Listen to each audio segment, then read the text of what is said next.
The Department of Homeland Security is also monitoring a range of potential threats to the Super Bowl. Agents are focusing on cyber and extremist domestic threats in light of the Capitol attack last month. Officials say they have no specific threats that are credible. According to the FBI, preparations for this year's Super Bowl have been in motion for over a year. CBS News Homeland Security and Justice reporter Nicole Sganga joins me now. Hi there, Nicole. So Super Bowl 55 will be the largest national security event since the inauguration and just weeks after the riot at the Capitol. What kind of preparations are underway?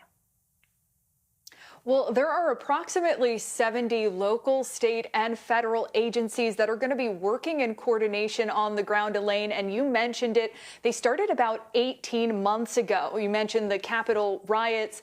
This event is not happening in a vacuum. We are also amid this pandemic. And as you heard Skylar there, this is a hometown Super Bowl, which also presents some security challenges. And so really a triple threat for law enforcement officials. You'll also recall that earlier last month, the Department of Homeland Security issued a terrorist advisory, its highest level of advisory. It hasn't issued something like that in over a year, warning law enforcement agencies about the threat of domestic violent extremism. So that is something that is on the radar of officials at DHS. Certainly, you heard today from Acting Deputy Secretary of the Department of Homeland Security, David Pekoski, who said, yes, there's no specific or credible threat, but they're also looking out for that. You know, it's also true, though, that Super Bowls have always been a high security event. It's classified as a Tier 1 event.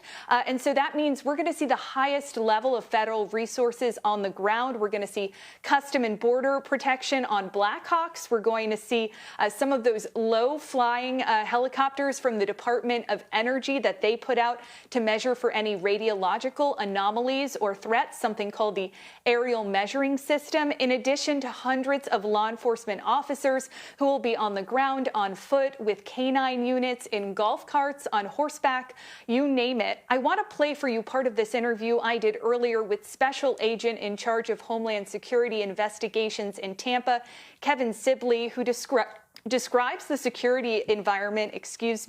Take a listen to this clip.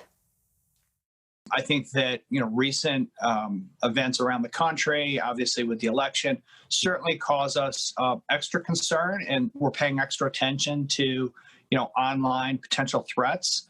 But I think that we also have a very good plan in place to address all possible scenarios.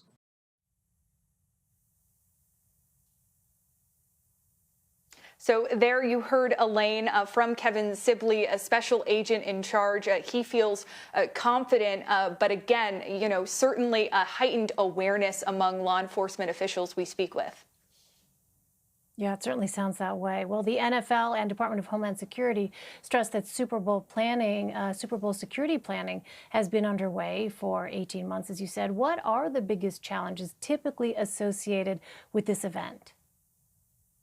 Well, two of the biggest obstacles that are typically associated with Super Bowls are counterfeiting and human trafficking. Last year, Homeland Security, in coordination with CBP, seized 176,000 counterfeit sports-related items worth an estimated $123 million. We don't expect to see numbers quite like that this time around, given the pandemic, but they're still hard at work, and law enforcement agents tell CBS News they've already targeted and arrested human traffickers ahead of Sunday's game.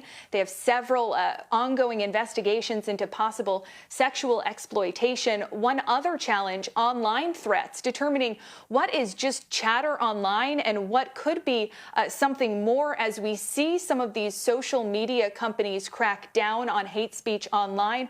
Law enforcement officials also seeing some of these extremist groups and potential threats navigate to encrypted apps, which are much more difficult to penetrate, Elaine.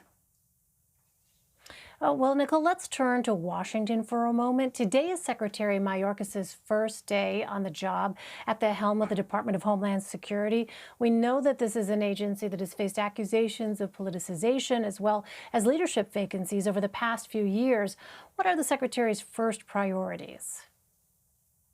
Well, we should point out, Elaine, that this is the first time the Department of Homeland Security will have a Senate-confirmed leader at its helm in 644 days. So let that sink in for you. And as leader of the Department of Homeland Security, Secretary Mayorkas will be tasked with fulfilling President Biden's many pledges to undo some of former President Trump's immigration policies, making sure that the United States can also adequately respond to a potential sharp increase in crossings along the southern border. Just yesterday, we heard President Biden establish an interagency government task force led by Secretary Mayorkas that will be charged with identifying all 611 migrant children who were separated from their parents during the Trump administration's zero-tolerance border policies and some of its earlier pilot programs.